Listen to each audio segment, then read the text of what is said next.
Golden State Media Concepts bring you Book Review Podcast, a haven for bookworms of all ages and the widest genres, from mystery to memoirs, romance to comedy, fantasy to sci-fi. If you love to read, this is the podcast for you. It's the Golden State Media Concepts Book Review Podcast.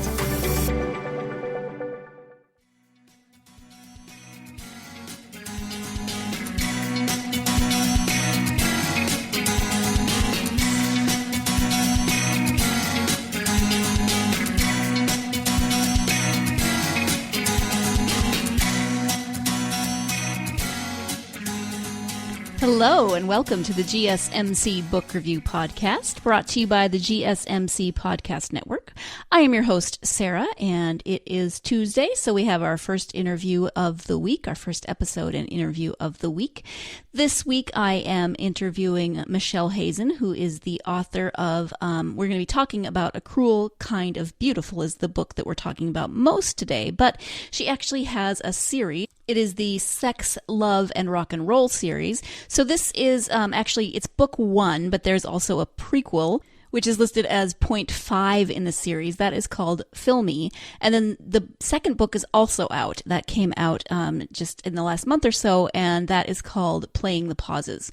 So Michelle talks not only about A Cruel Kind of Beautiful, but she also talks about that prequel, the sequel, and then there are 3 other books also in this series. So it's a 6-part series, and talks about there are 3 members of the band in this, Sex, Love, and Rock and Roll series.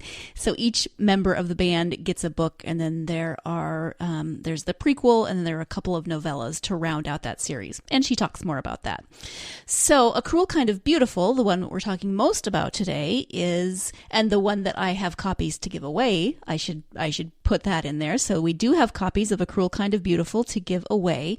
Stay tuned at the end of the podcast, because we're changing a little bit about how to enter those giveaways. So if you're used to me saying one thing, I'm going to be saying it a little bit differently this time. So stay tuned to the end and find out how you can enter to win a copy of A Cruel Kind of Beautiful. And now you probably want to know, well, Sarah, what the heck is this book about? Why won't you tell me what this book is about? And this book is about Jera and Jacob. Jera is, it's from Jera's perspective. It's first person from Jera's perspective. Jera McKnight loves music, swoons for hot guys, but sucks at sex. Jacob Tate is her perfect storm, a pun-loving nude model with a heart as big as his record collection. When a newspaper delivery accident lands him in her living room, he's almost tempting enough to make her forget she's never been able to please a man, in bed or out of it. Sure, he laughs at her obscure jokes, and he'll even accept a PG rating if it means he gets time with her, but he's also hiding something, and it has everything to do with the off-limits room in his apartment. Jera pours all of her confusion and longing into her drum kit, which pays off when her band lands the record deal of their dreams. Except, just like Jacob, it might be too good to come without a catch. She doesn't know if her music is good enough to attract a better contract, or if she's enough to tempt a man like Jacob to give up his secrets, even if they could fix her problems between the sheets. But if this rocker girl is too afraid to bet on herself, she might just end up playing to an empty house. So that is the description on the back of A Cruel Kind of Beautiful. And if you were to give just a really quick synopsis of this book, the tagline of this book is, if you can't get to the big O, can you get to the happily ever after? And so you might think, oh, this is just a book about a 20-something college student who has trouble in bed, she can't orgasm with a partner, etc. Not something I'm interested in. And yes, that is a part of this book. It's a part of Jera's character, but it is so much bigger than that. It's tied up with so many other things. And so Jera as a character is very real, very human. She's got a lot of complexities, and you get to know her throughout the book. Jacob also has a lot of complexities. There's secrets hinted at on the description, and so they're young, they meet, they really have to get to know one another, have to learn to trust one another, because they've both got things that they are struggling with in their lives, and they have to figure out how to they're not there to fix each other. This relationship is about figuring things out on their own, but also so that they can then be a couple together. So it's a romance, but you've also got that kind of edge with the band. I love that the drummer is a girl, is a female. That's awesome. Go Jera. So she's got 2 male bandmates, and as I said, they each get their own books coming up, Danny and Jax. So that is a very brief description of A Cruel Kind of Beautiful. I liked both of these characters, both Jera and Jacob. As I said, they're both complex. They're both very human. I like the way Michelle writes because it is first person from Jera's perspective. So you get a lot of that inner monologue from Jera.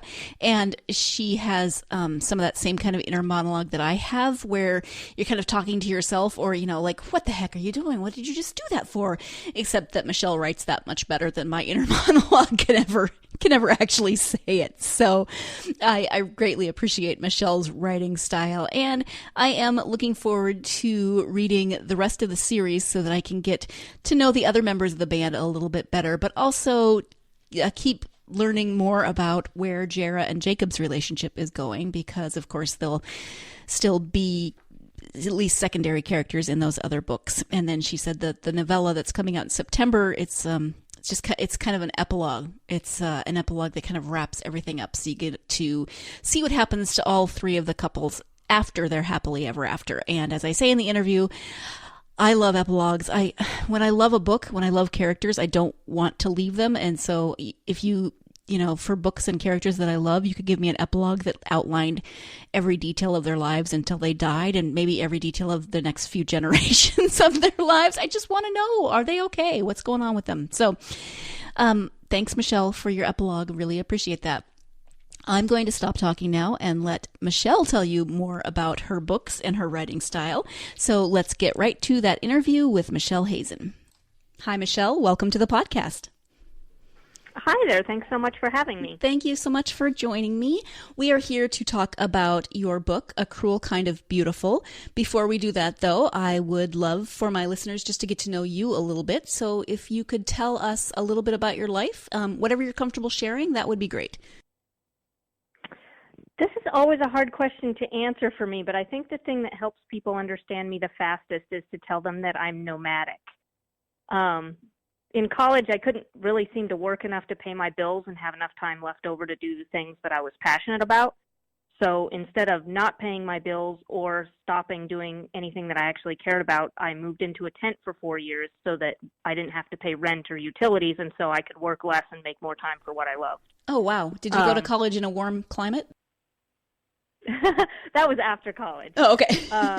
I went to college in Idaho. It was afterwards when I had my degree and I was, embarking on my career and life was supposed to start. And I was like, this isn't what I had pictured. Nowadays I have a roof again, but I kind of continue to live in a tiny apartment. And I work 4 jobs with flexible schedules so that I can continue to prioritize and do the things that matter most to me. Mm-hmm.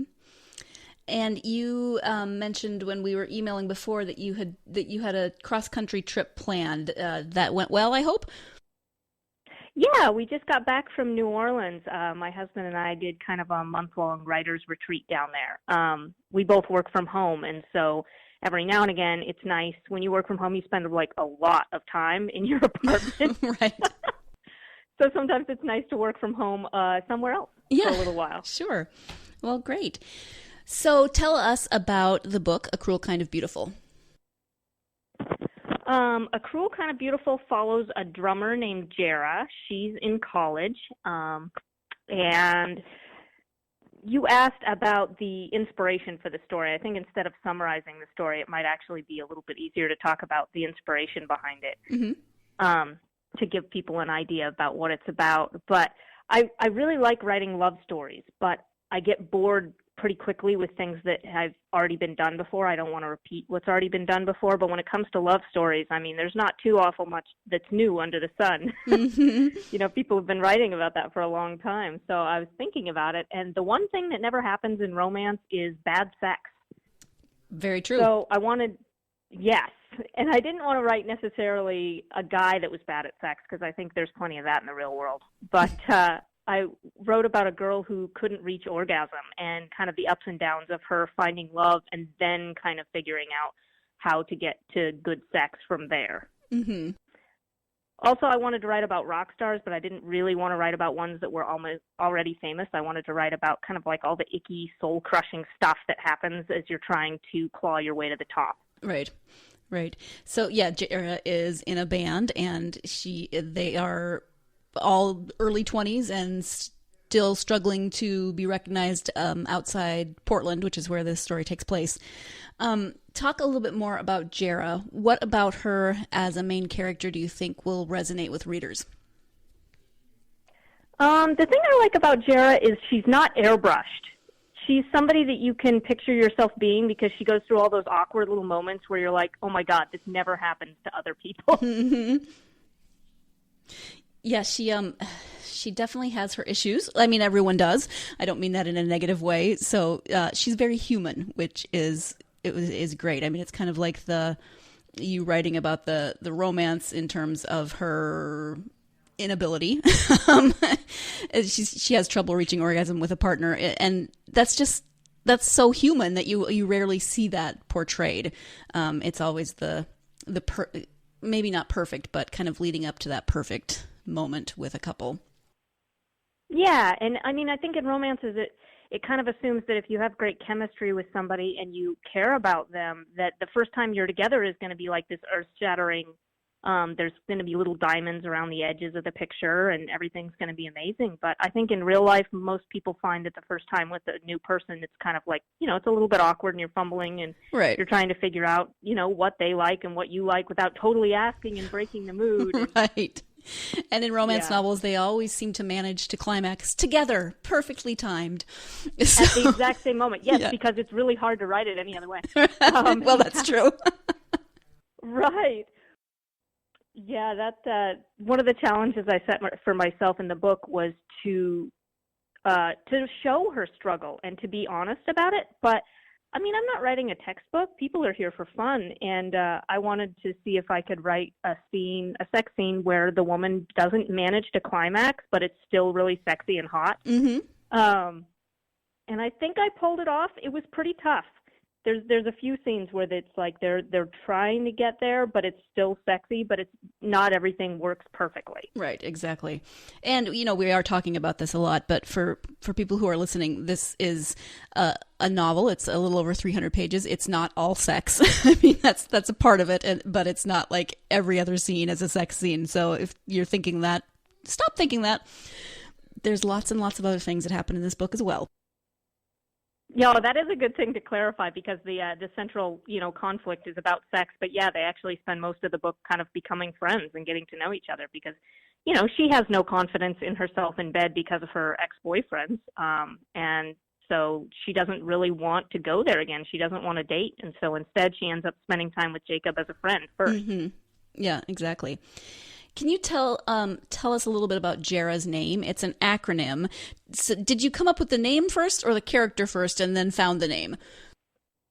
So I had like a pretty good inkling of the character, but I can't start writing a character until I know their name. It defines so much about them and it really helps lock them in my head. And so I really wanted to write her and I needed the name to get going. And so my critique partner, Katie, actually came up with that name. We were texting back and forth about, every name in the baby name book, throwing ideas around, and nothing was fitting. And as soon as she typed the name Jera, which I'd never heard before in my life, I was like, that's it. That's her name. And about 4 seconds later, I knew it was an acronym of famous rock stars because Jera's father was a one-hit wonder rock star in the 80s. And so he named her after all of his favorites. It's an acronym for Jimi Hendrix, Eric Clapton, Roger Waters, and Art Garfunkel. And I knew that like immediately as soon as she said the name, and I was like, wow, how lucky is it that those? I mean, I don't know. It's hard to make up. I don't know how it happened. Right, that's amazing. I'm going to jump right in here because we do have to take our first break of the podcast. But I had to ask about Jera's name because it is rather unique. I'd never heard that name before, and then when it's described in the book, because they do explain that it is an acronym that her father came up with, and I think Michelle writes that he didn't tell Jera's mother until Jera was something like 2, that it was an acronym. That she just thought it sounded pretty. Anyway, I'm always fascinated by names and where they come from. And the fact that this was an acronym, I don't know. I just found that interesting, and that's enough out of me about that. So we're going to take our first break of the podcast. When we come back, we'll be talking a little bit more about A Cruel Kind of Beautiful, more about Michelle's writing, and more about the Sex, Love, and Rock and Roll series. So stay tuned. You're listening to the GSMC Book Review Podcast, and I will be right back. Always on the go, but the day just won't be one without your Hollywood fix. Let Golden State Media Concepts Entertainment Podcast take care of that. Jordan and Keith is Entertainment Tonight meets Access Hollywood. I'm Jordan. The guy laughing, that's Keith. Yeah, I'm Keith. An all-inclusive look of pop culture.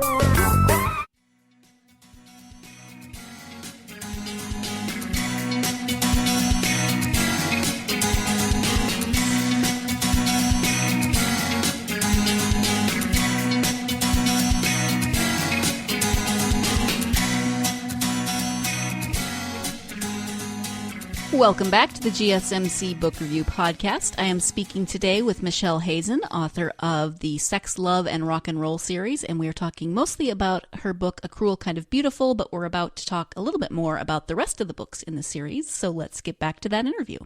Are there any autobiographical elements in the story or in the characters?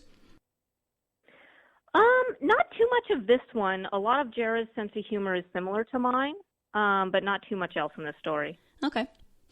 And what kind of research did you do for this story? I did a lot of research about female orgasmic dysfunction, both the kinds where it's caused by physiological reasons and then also just psychological reasons or, atmosphere reasons, kind of more regular stuff where you don't need a doctor's intervention, but it's still completely a problem. And it was terrifically depressing. Oh, I bet. Part of my research showed that 75% of women can't reach orgasm from intercourse alone. Additional stimulation required on that one, turns out. Yep. Yeah, so obviously that was a big part of your research. Are you a musician, or did you have to research any of that part of the book? No, that was so hard for me. I wrote a lot of vampire paranormal stuff for a while back in the day, and I write music about the same way that I wrote magic. Okay. Like something that I haven't experienced, but like I can picture it in my head. And then so I had to do a lot of research and ask a lot of questions about the details of like how you play things. And it's interesting. It's kind of hard to come up with the right question sometimes when you don't know an area super well. So I was always asking like, what are words that musicians use to each other to complement their playing of like a bass versus drums versus vocals? Like what do musicians say to each other? And I went to a ton of concerts, which was, you got to suffer for your art. So, I did a lot of research. I had a lot of help from musician friends for this series. Okay, great. And then this one came out, I think, about a year ago, and there's already a sequel that came out in March. Then that one is called Playing the Pauses. Can you talk a little bit about that? Yeah, so Playing the Pauses follows the band's bassist, Danny. He's also a tattoo artist, and he is my favorite character in the whole series. I probably shouldn't say that, but he totally is. He's very bizarre and quiet and sexy and super fascinating. And he falls for their tour manager, Kate, who has been described by my reviewers as a competence porn. Okay. She's that Cake song, Short Skirt, Long Jacket? That's completely her. Like, she is in charge of everything. She has everything running smoothly, but she is the furthest thing from uptight. She's just way fun, but she is great at her job. Okay, great. Yeah, Danny is definitely an interesting character. He and Jera are best friends, which causes problems in both of their relationships occasionally because, they understand each other better than anyone else in the world. I'm interested to get to know Danny a little bit more from his perspective. Is it written like this one is in first person from Danny's perspective? That's actually an interesting question. I had to write it from Kate's perspective instead of Danny's because he thinks so weirdly that I didn't think romance readers would enjoy reading a book through his perspective. Oh, interesting. Jera thinks through everything. She's thinking through why she's doing it and what's going on and what she thinks about it. And Danny doesn't do any of that. He's very instinctive. He knows what he wants to do and he does it, and he doesn't think about why. And so if you're reading from his perspective, you're very often confused about why he's doing what he's doing. And so it's easier to get to know him through the eyes of somebody who loves him. So it's an interesting book because you kind of get to fall in love with him through Kate's eyes, because that's all you get. You only get to see what she sees. And he does not explain himself very well, and he does a lot of interesting things that you don't know why he's doing them at first. Right. So there's a little bit of mystery with that. Well, and also, so there's Cruel, Kind of Beautiful, which is book 1, and then there's Playing the Pauses, which is book 2. And then I wrote a little prequel in between, which is book .5. So chronologically, it actually comes before Cruel, Kind of Beautiful, but it's way more fun to read after you've already met the whole band. Okay. It was a really fun project because it shows the band members before they met their significant others and before the series starts. And you get to see them playing this really seedy dive bar gig and horsing around with each other and being young. And it's told from the rotating perspectives of all 3 of the band members. So you do get a little peek at what Danny's perspective is like, and a pretty interesting secret about his personal life that you don't know in book 1, because Jera doesn't know it. It's a secret from her too. Okay. But the fun thing about that project was you really see what each person is lacking in their life, what hole it really is left to be filled, what they need in their life. And then it's kind of fun to go back and read once you've read the whole series and see who they end up with, and all of the ways that their partners end up balancing them out, because you can see it all laid out in that prequel, but you can't appreciate all of it until all the books come out and you kind of read about what happens to all of them and where they end up and who they end up needing in their life. Right. Interesting. So I'm going to assume, and they say you shouldn't assume, but I'm going to assume there's a third book about Jax. Yeah, so it's actually a 6-piece series, and it's all coming out this year. I wrote it all ahead of time that I could publish quickly. Mm-hmm. So there's the prequel I was just talking about. There's book 1 for Jera the drummer, book 2 for Danny the bassist. Book 3 is for Jax, the lead singer. But in between book 2 and 3, there's a novella, because Danny and Kate needed not just one book, but they needed a novella. Okay. To show them kind of after their happily ever after, I did what they don't normally show you in romance and showed what it was like in their relationship after the end of their book and what they struggled with, and kind of the process by which not just you fall in love, but the process by which that love deepens when you go through struggles together. Right, because, the happily ever after is not always happy. I mean, it can be. I mean, it's just one moment. It's right. Kind of that moment where you pledge to be committed to each other, just like a wedding, and a lot of interesting stuff happens after the wedding. Oh, absolutely.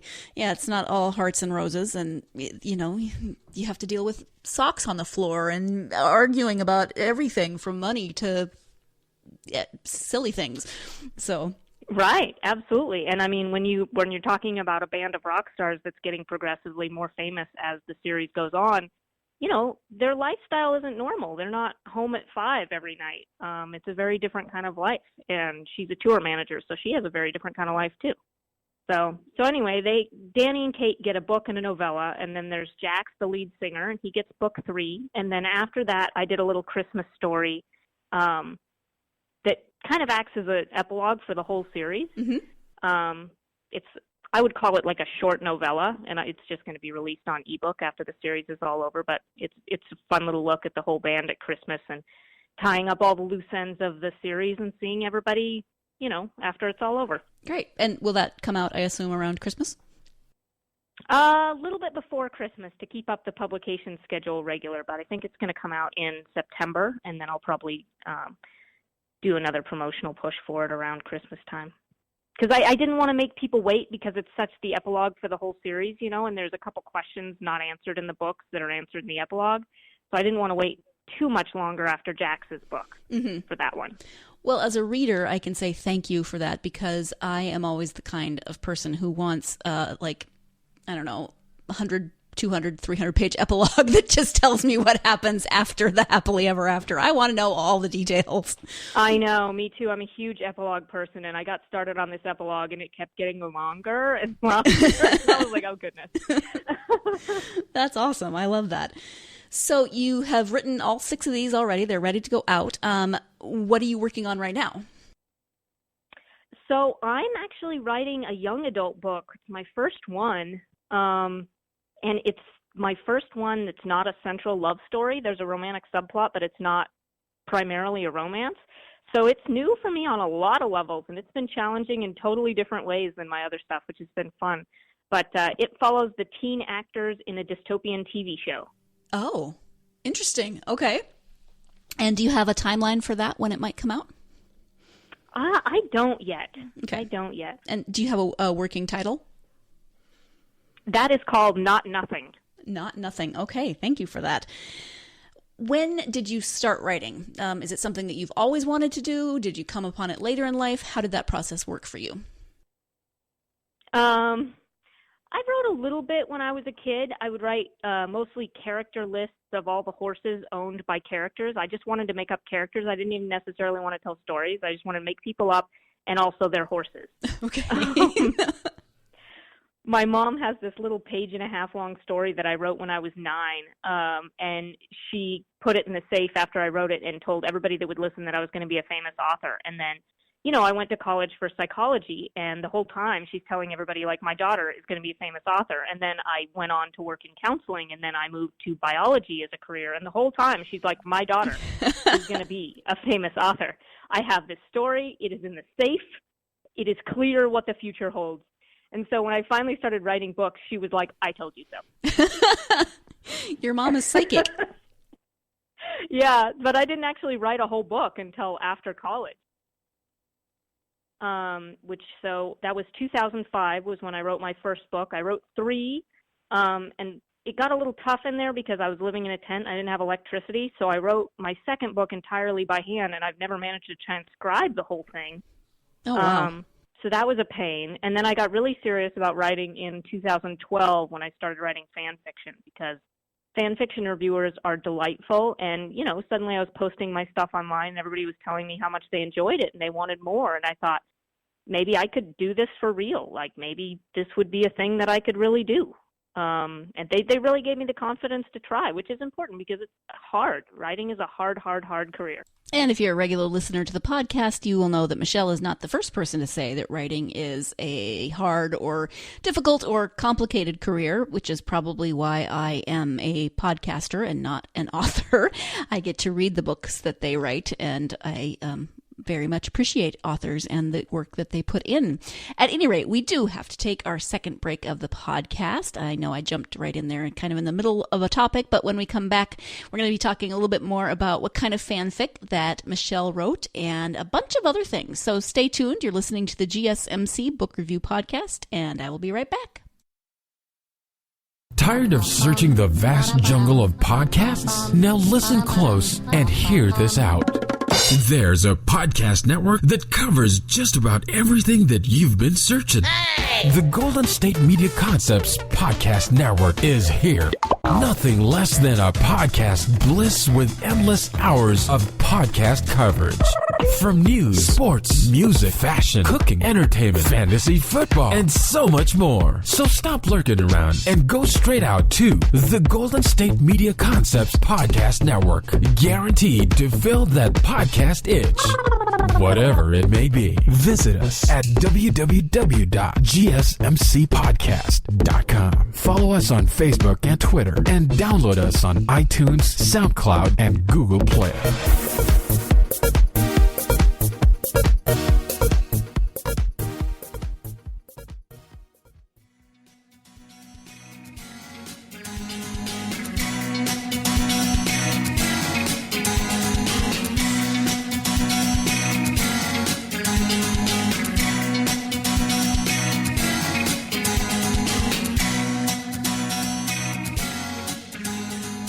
Welcome back to the GSMC Book Review Podcast and my interview with Michelle Hazen.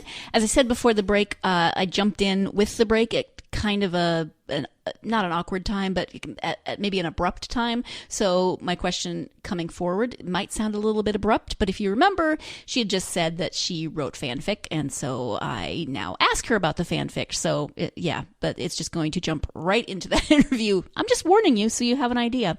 Let's get back to that interview. What kind of fanfic did you write? I wrote Vampire Diaries fanfic, a lot of it. And weirdly, I wrote about 1 million words of Vampire Diaries fan fiction. And then it became legal to publish it in books if you were writing for the Vampire Diaries, because that copyright holder had an agreement with Amazon to publish through their Kindle Worlds program as real books and sell them to people. Oh, wow. And then, you share the royalties with the copyright holder. And so I did that, and that was super fun. So I've had a really weird entry to publishing. Yeah.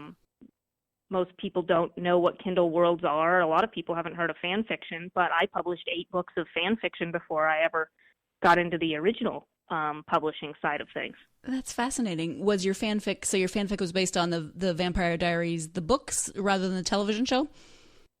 No, it was based on the television show, very different universe. Okay. And then since then, I've written a little bit of Gilmore Girls fan fiction and a little bit of Walking Dead fan fiction. Oh, fun. Okay. Interesting. I love that. When it comes to writing, do you have a favorite thing about the process? I love that moment when I get inspired and I have no idea what happens next. Like, I'll just be typing and I'll be watching my fingers type, and I don't know what's going to happen in my book, but something knows, and it's sort of typing for me. It's crazy. In chapter 1 of A Cruel Kind of Beautiful, Jacob does something really surprising. And when I typed it, I had no idea why he did it or the story behind it. And I had to kind of write the book and find out along with the reader what he was hiding and what prompted him to do that in the first chapter. And it was really fun finding it out. Yeah, that's amazing, because I think so often when we read books, we just assume that the author has this very detailed outline in their head, and they just write straight through, and the story goes as they plan. But the more I talk to authors, the more I find out that characters do stuff all the time without the author's permission or knowledge. Oh, yeah. I think that's the most, there's a lot of top-down thinking about how to make things work and how to make a story come out in the structure that's most interesting to readers. But all my favorite parts are the stuff that just comes out of nowhere. When I get something about a character that doesn't fit with the rest of them, that's the part I want, because I know it's going to be interesting. I know it's all going to tie in later. I don't know how. Right. But when I'm reading books too, that's the part that grabs me as a reader too, is when a character, you want to recognize characters. You don't want to stereotype, but you want to look at that person and be like, oh my gosh, that's totally like my Uncle Bob. It's like somebody that you know in your life. So you recognize them, but it's the moment when they step outside of that type and do something interesting that's totally them that catches me as a reader and gets me interested. And it's the same thing with writing. If I've got a character that's just very consistent, I am not interested in them. I'm very bored by them, and Okay. I want them to do something surprising before I'm willing to write them a book. Right.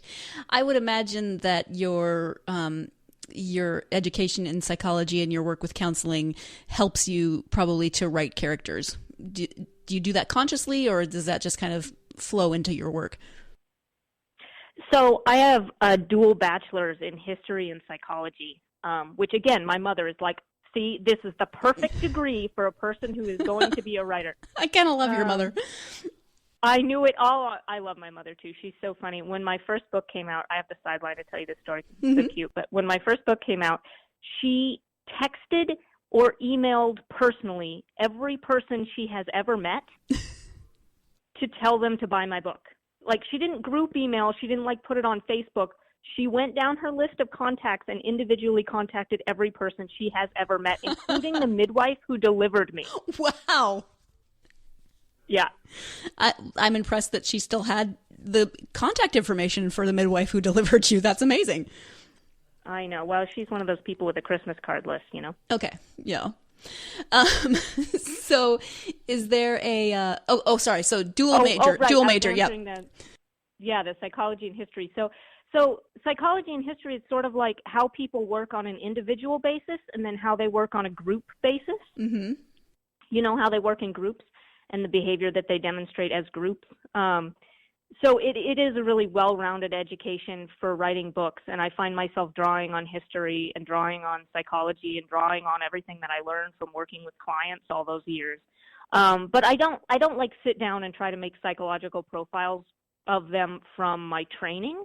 I like to develop characters a little bit more organically than that. But I do think it helps to develop characters, to have that education. But I kind of do it in more the Story Genius way. There's a craft book called Story Genius, and you kind of work backwards from the beliefs that a character has formed about life that are wrong and that are not serving them.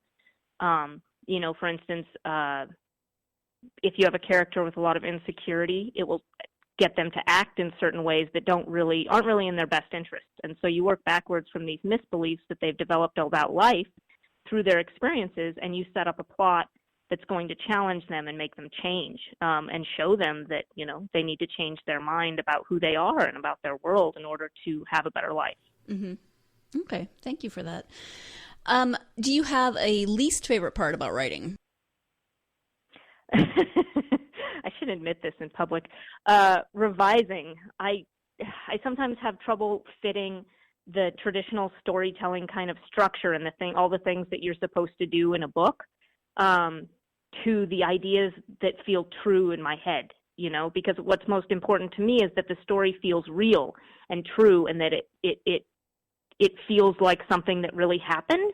And then sometimes I'm an editor too. I work as a book coach and an editor, and so I know all the boxes you're supposed to check, and I know the structures that you're supposed to use that readers respond to. But sometimes it's hard for me to take those cognitively and fit them to my inspiration without making it feel like it dies a little bit, you know? So I'm always working really hard with that to write a good story with strong structure, and good writing craft, but that also stays true to that inspiration. And that's why I think I tend to write a lot of weird books that are a little bit what people don't expect. When I signed with my agent, it was interesting because I've sent her a few different books now, and they're all wildly different from one another. And she loves all of them, God bless her, but they are not the same kind of book, you know, because in a certain sense, I'm always kind of going off into the weeds to follow what I think is interesting instead of, you know, what is the safest bet. Mm-hmm. So that's great, though. Keeps you interested. Mm-hmm. Yeah. Yeah. Do you have advice then for other authors? It's literally my job. Yes. Like I said, I work as a book coach for Author Accelerator, which is an amazing program to help aspiring authors. And then I also work as a freelance editor. But my best advice for aspiring authors is Pitch Wars. Mm-hmm. It's a contest where you enter and compete to be chosen, and the ones who are chosen get a mentor. You know, some agented or published writer who works with you on your manuscript, helps you make it better, and then puts it in front of agents. But it's a lot more than that. You meet a lot of people while you're competing to enter the contest, and a lot of good writing craft information gets passed around on the Twitter feed. And so you meet writers, you learn a lot about writing, and then you have a chance to get high-level mentorship. And so it's just such an incredible opportunity on all levels. You know, I can talk writing advice all day, but Pitch Wars is kind of like the one-stop shop for where to get good stuff if you really are serious about being a writer. Yeah, we've actually had other authors, both mentors and mentees on the podcast who have participated in that process. So it sounds like it's a really good thing to not only get you help with the writing process, but also get you connected with a network of people that can be so supportive and helpful. Yeah, and that's so important. Yeah, Pitch Wars has helped thousands of writers already. Shout out to Brenda Drake for starting it. She's done a lot of good in this world with that. Yeah, great. When you have time to read, who are your favorite authors and genres? Laini Taylor, number one. Maggie Stiefvater, John Green's A Fault in Our Stars is one of my top 5 favorites. Patrick Rothfuss, Name of the Wind. I really love stories, but I probably read even more YA contemporary than I do adult romance. I really love the voice, how fresh and honest it comes out. Okay, thank you for that. Where can people find you on social media, and do you have a website? My website is michellehazenbooks.com. I'm on Twitter as Michelle Hazen. I'm on Facebook and Instagram as Michelle Hazen Author, and it's Hazen, H-A-Z, Z as in zebra, E-N. Sometimes people spell it with an S, but if you know it has a Z in it, you can find me pretty much everywhere, just Googling it. So. Okay. Thank you. Is there anything that we haven't covered that you would like to talk about, whether that's in terms of your writing or your books, or just anything that we haven't covered and you would like to speak about it now? I think the thing that's different about my books is I try to write love stories that feel real. I think a lot of people think of romance as a genre that's based on fantasy, but I don't think that a story has to be unrealistic to be romantic.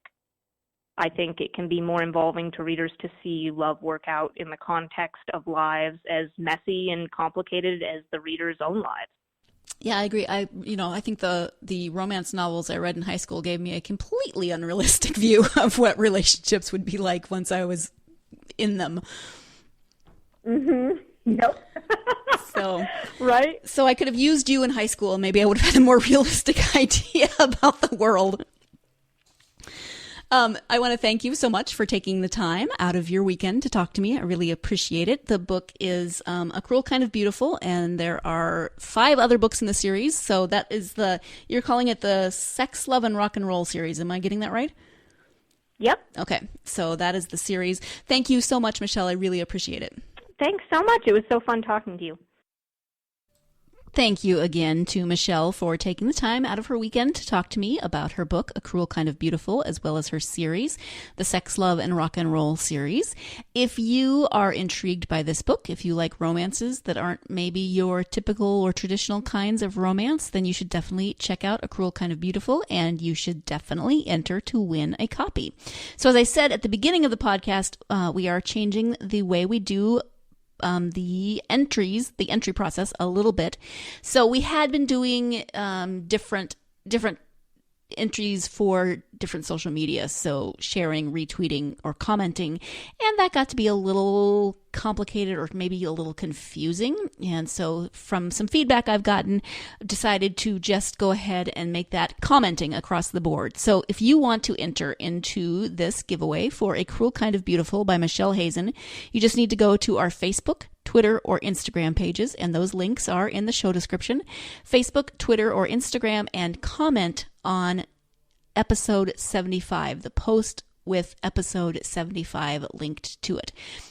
Not on any of the retweets, not on any of the shared things. You have to comment on that original post. So it's not hard. Just go to one of our social media platforms and make a quick comment, and you'll be entered into that giveaway. We've been having some great response on the giveaways, and it's been a lot of fun to kind of meet new people through social media. I mean, I don't exactly meet them, but you win books, and I get to say hi, and I get to send you books. It's awesome. I love giving gifts, and I love being able to send you books. So come on, enter the giveaways. You want to. At any rate, thank you again for joining me today for this episode. Thank you to my guest, Michelle Hazen. I hope that you will join me again on Thursday when I will be interviewing author Julia Whalen about her book, My Oxford Year. And it is about a young woman who gets a Rhodes Scholarship, so spends a year in Oxford. You get to immerse yourself in Oxford and in England, and there's lots of fun things that happen in that book. Don't want to give too much away, though, so we'll talk about that on Thursday and be speaking with Julia about that book. So join me again on Thursday. Thank you so much for the time that you spend with me every week. I hope you're having a wonderful week full of wonderful books. If you are having a wonderful week full of wonderful books, then you should get back to it. If you are having a wonderful week without wonderful books, you gotta go find yourself a wonderful book so that you can do what I tell you to do at the end of every podcast, which is to get lost in a good book. Thank you. See you on Thursday. You've been listening to the Golden State Media Concepts Book Review Podcast, part of the Golden State Media Concepts podcast. Podcast Network. You can find this show and others like it at www.gsmcpodcast.com. Download our podcast on iTunes, Stitcher, SoundCloud, and Google Play. Just type in GSMC to find all the shows from the Golden State Media Concepts Podcast Network. From movies to music, from sports to entertainment, and even weird news. You can also follow us on Twitter and on Facebook. Thank you, and we hope you have enjoyed today's program.